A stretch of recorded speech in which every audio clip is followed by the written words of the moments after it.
Hello అండి. Welcome to Swapna Vijay gardening vlogs. ఈరోజు మా ఊళ్ళోకి చేపలు అమ్మొచ్చినాయండి. అంటే మేము కూడా చేపలను పెంచుతాము మడులలో. అవి అయితే ఇంకా చిన్నగా ఉన్నాయి. ఇదైతే కేజీ, 2 కేజీలు అట్లా ఉందండి ఒక్కొక్క చేప. ఇవి మన సిటీలో అయితే అంత ఫ్రెష్ చేపలు దొరకవు. ఇక్కడైతే చాలా అంటే చాలా ఫ్రెష్‌గా దొరుకుతాయి. అప్పుడే పట్టి తీసుకొనొస్తారు.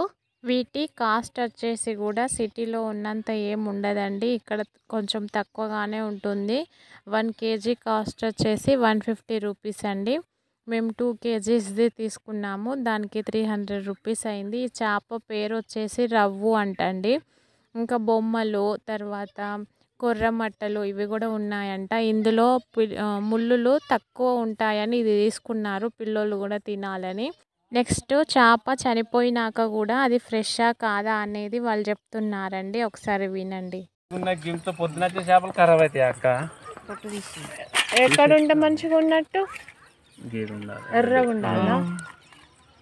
తెల్లబడితే ఖరాబ్ అయినట్ట.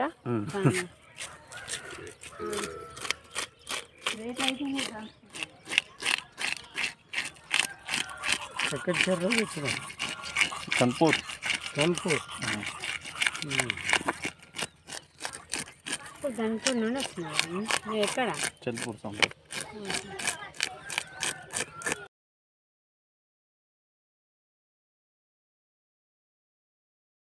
చెక్కిళ్ళు ఎర్రగా ఉంటే అది ఫ్రెష్‌గా ఉన్నట్టని అర్థం అంటండి. ఆ చెక్కిళ్ళు తెల్లబడితే చేప చాలా సేపు అవుతుంది చనిపోయి పాడైపోయిందని అర్థమంట. అట్లా ఎర్రగా ఉన్న చేపలను తీసుకోండి ఎక్కడైనా మీరు తీసుకుంటే చూసి. నెక్స్ట్ వాళ్ళే కడిగిస్తారండి చేపను. పైన పొట్టు మాత్రము తీసిస్తారు. ముక్కలు కూడా కట్ చేసి ఇమ్మంటే కట్ చేసి ఇస్తారు కానీ మనము కొంచెం ఉప్పు అట్లా వేసి కడుక్కుంటాం కాబట్టి మనమే నీట్‌గా ఈ విధంగా కడుక్కొని ముక్కలుగా చేసినామండి. మా అత్తమ్మ చేపల పులుసు చాలా బాగా చేస్తుంది. నెక్స్ట్ వీడియోస్‌లో నేను పోస్ట్ చేస్తాను.